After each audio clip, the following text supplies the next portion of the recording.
வணக்கம், வாழ்க வளமுடன். ஓம் நற்பவி சக்தி.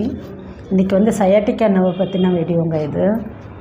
நிறைய பேருக்கு அந்த ப்ராப்ளம் இருக்குது, அதனால ரொம்ப கஷ்டப்படுறாங்களா. அது ஈஸியாக வந்துட்டு உள்ளுக்க ஒரு ட்ரிங்க்கும் வெளியே வந்து மேல்பூச்சிக்கு வந்துட்டு ஒரு ஆயில் பண்ணுறது எப்படின்னு சொல்கிறேன்.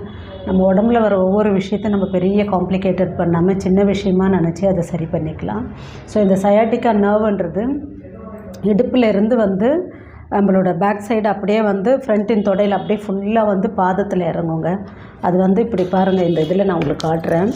ஃபுல் அண்ட் ஃபுல் இங்கேருந்து ஆரம்பித்து அப்படியே இறங்க ஃபுல்லாக இழுக்கிற பெயின் வந்து பாதத்து வரைக்கும் அது போகும். ஸோ அந்த பெயின் வந்துச்சுன்னா ஒன்றுமே நம்மளால் பண்ண முடியாது. ஒரு 10 அடி நடக்கக்கூட முடியாது, ரொம்ப அது சிவியராக இருக்கும். ஸோ அந்த பெயினை வந்து ஈஸியாக நம்ம சரி பண்ணிக்கலாங்க. ஒரு 21 டேஸ், அதிகபட்சம் ஒரு மாதம் நான் சொல்கிறது பண்ணிங்கனாலே போதும். ஸோ அந்த பெயின் தானானது கண்டுபிடிக்கிறது ஈஸியாக ஒரு சின்ன டிப்ஸ் சொல்கிறேன். நீங்கள் ஸ்ட்ரைட்டாக படுத்துட்டு காலை வந்து 30லேருந்து 60 டிகிரி வரைக்கும் மேலே மொல்ல தூக்குங்க, ஸ்ட்ரைட்டாக படுத்துட்டு.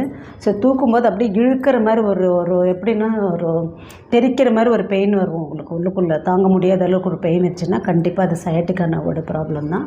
ஸோ அப்படி இருந்தது அப்படின்னா நான் வந்து முதல்ல வந்து மேல் பூச்சிக்கு ஒரு இது சொல்கிறேன். ஒன்றும் இல்லை, சுத்தமான தேங்காய் எண்ணெய் வாங்கிக்கோங்க, செக்கெண்ணெய். அதை வாங்கி ஒரு இரும்பு கடாயில் ஒரு 100 கிராம் தேங்காய் எண்ணெய் ஊற்றுனீங்கன்னு வச்சுக்கோங்க.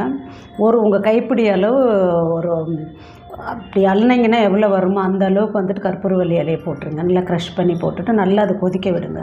கொதித்து ஆறின பிறகு அந்த இலையை நல்லா புழிஞ்சிடுங்க. புழிஞ்சிட்டு ஒரு பாட்டிலில் வச்சுட்டு ஒவ்வொரு தடவையும் நீங்கள் நைட்டில் யூஸ் பண்ணும்போது லைட்டாக சூடு பண்ணிவிட்டு கரண்டியில் போட்டு ஃபுல்லாகவே வந்துட்டு ஹிப்பில் ஆரம்பித்து பூசணுங்க. சும்மா கால் மட்டும் கிடையாது, இங்கே இருந்தே வரணும். நீங்கள் முதுகெலும்பில் இருந்தே இந்த ஹிப்பு ஜாயிண்ட்டுக்கு மேலே இருந்தே இப்படி வந்து நல்லா வந்து ஃபுல்லாக எடுத்து பாதம் வரைக்கும் படுக்கும்போது நீங்கள் அதை பண்ணுங்கள். பண்ணிவிட்டு காலையில் எழுந்து குளிச்சிடலாம். இதுக்கு முன்னாடி வந்து காலையிலையும் நைட்டும் வந்துட்டு உள்ளுக்குள்ளே எடுக்க ஒரு ட்ரிங்க் சொல்கிறேங்க நான். அது வந்து சதக்குப்பைன்னு சொல்லிவிட்டு நாட்டு மருந்து கடையில் கிடைக்காது, ஒரு 30 ரூபாய் 40 ரூபாய்க்கே கிடைக்கும். அது எப்படி இருக்குன்னா, உங்களுக்கு வந்து ஜீரகத்தை வந்து பொடிச்சா எப்படி இருக்கும், குறைய அரைச்சோன்னா எப்படி இருக்கும், ஒன்றும் பாதியமாக அந்த மாதிரி இருக்கும். அது பார்க்க சதக்குப்பை, உடம்புல இருக்க சதையில் இருக்க குப்பைகளே வெளியேற்றக்கூடிய ஒரு மருந்துன்னு சொல்லலாம். அது ஒரு மூலிகை. ஸோ அதை வாங்கி நல்ல ஒரு டேபிள் ஸ்பூன் அளவுக்கு ஒரு ஆளுக்கு வந்துட்டு ஒரு 1.5 டம்ளர் தண்ணின்னு வச்சுக்கோங்க. அதில் இதை போட்டுட்டு நல்லா கொதிக்க விடுங்க. கொதிக்க வச்சுட்டு அதை ஃபில்டர் பண்ணிவிட்டு நாட்டு சக்கரை ஒரு ஸ்பூன் போட்டு, உங்களுக்கு எவ்வளோ தேவையில்லை, நாட்டு சக்கரை இல்லாமல் சில பேர் குடிக்கிற மாதிரி இருந்தால் அப்படியும் குடிச்சிக்கலாம்.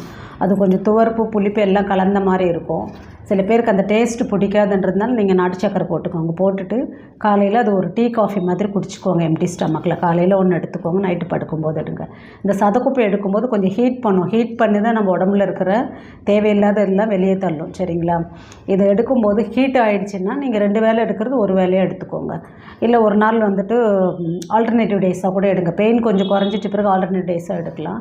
21 to 30 டேஸ் இதை எடுங்க. இந்த ஆயில் போடுங்க. ரொம்ப சிம்பிளாக வந்து இதுலேருந்து சரி பண்ணிக்கலாம். ஸோ நீங்கள் பொதுவாக சயாட்டிக்கா நர்வுக்கு நிறைய மெடிசின்ஸ் எடுக்கும்போது வேறு வயிறு தொந்தரவுகள்லாம் கொடுக்கும். ஸோ இந்த மெத்தட் பண்ணும்போது ஈஸியாக நீங்கள் சரி பண்ணிக்கலாம். ஒவ்வொரு தடவை நீங்கள் உட்காரும்போது நல்லா ஸ்ட்ரைட்டாக உட்காருங்க. காலை கொஞ்சம் ஸ்ட்ரெச் பண்ணுங்கள். நம்ம வந்து உட்கார்ற இதெல்லாமே வந்துட்டு நம்ம ஒரு என்ன சொல்கிறது, எப்பயுமே வந்துட்டு சமணம் போட்டுலாம் உட்கார்றதே கிடையாது. இது மாதிரிலாம் கொஞ்சம் கொஞ்சமாக சின்ன சின்ன விஷயத்தில் நம்ம மாற்றணுங்க. நம்ம வந்துட்டு செப்பல் கூட ஒரு பக்கமாக தேஞ்சிருக்கும். ஸோ அதில் நம்ம அதுக்கு ஒரு இம்பார்ட்டன்ஸே கொடுக்க மாட்டோம். ஸோ அதை பார்க்கணும், சில விஷயங்கள்லாம் பார்க்கணும் நம்ம. அப்புறம் ஹாட் வாட்டரில் கால் வச்சுக்கிறது நைட்டில் படுக்கும்போது. ரொம்ப டயர்டாக இருக்குது, காலில் ரொம்ப இழுக்கிற மாதிரி வலின்னா, இப்போ சயாட்டிக்கா நர்வ் வந்தவங்களுக்கு மட்டும் சொல்ல, சாதா ஆட்களுக்குமே நைட்டு படுக்கிறதுக்கு முன்னாடி எவ்வளோ சூடு முடியுமோ ஒரு கல்லுப்பு போட்டு கொஞ்சம் மஞ்சப்பொடி போட்டு கால்களை வந்து நல்லா நனைச்சி ஒரு 10 நிமிஷம் அந்த சூடு இதுவாகிற வரைக்கும் எடுத்துகிட்டு கால் நல்லா தொடச்சிட்டு தேங்காய் எண்ணெய் அந்த ஆயில் பாதத்தில் தடவுறதுக்கு நான் ஒரு வீடியோ போட்டிருந்தேன். அது நிறைய பேர் வந்து ஃபோன் பண்ணியே சொல்லியிருந்தாங்க நல்ல ரிசல்ட் இருக்குது, நல்ல தூக்கம் வருதுன்னு. ஸோ இந்த சயாட்டிக்கா பெயினில் அவஸ்தைப்படுற எல்லாருக்குமே வந்து இந்த ரொம்ப நான் சிம்பிளாக தான் நான் சொல்லியிருக்கேன். இந்த ஆயில் வந்து அதுக்கு அந்த ஆயில் இந்த ஆயில் ரொம்ப விலையாக இருக்கும், அதெல்லாம் வாங்க முடியாது. ரொம்ப சிம்பிளாக சொல்லியிருக்கேன்னா, தேங்காய் எண்ணெய் உங்களுக்கு கற்பூரவள்ளி இதை 2யும் போட்டு நல்லா அந்த கொதிக்க வச்சுட்டு அதை 4 பாட்டிலில் ஊற்றிட்டு டெய்லியுமே நைட்டு படுக்கும்போது ஃபுல்லாக முதுகில் ஆரம்பித்து இடுப்பு எலும்பு அப்படியே பேக் சைடு எல்லாமே அப்படியே வந்து பாதத்தில் முடியணும். அப்படியே மெல்ல ரொம்ப போட்டு இது பண்ணாமல் உங்களுக்கு வலி எவ்வளோ பொறுக்குமோ யாரையாவது பண்ண சொல்லிவிட்டு அது மாதிரி பண்ணிக்கோங்க. இந்த ட்ரிங்க் உள்ளுக்கு எடுத்துக்கோங்க, இது பண்ணுங்கள். இதையும் தாண்டி ரொம்ப சிவியராக இருக்குன்னா நீங்கள் இங்கே ஒரு செட்டிங் 2 செட்டிங் எடுத்துகிட்டு வாங்க. இங்கே நான் ஒரு எக்ஸசைஸ் சொல்லி தருவேன் நான் காலுக்கு, அதை பண்ணிக்கலாம். இது வந்து ஸ்டார்டிங்கில் இருக்குது, இப்போ தான் ஸ்டார்ட் ஆகிருக்கு பெயின் ஓரளவுக்குன்னா இதுலேயே உங்களுக்கு முக்கால்வாசி சரியாயிடுங்க. இன்கேஸ் இதுலேயே எனக்கு இன்னும் கொஞ்சம் பெயின் இருக்குது உடனே சரியாகும்னா தயவுசெய்து இந்த ஸ்க்ரீனில் தெரியல நம்பரில் அப்பாயின்மெண்ட் எடுத்துகிட்டு வாங்க.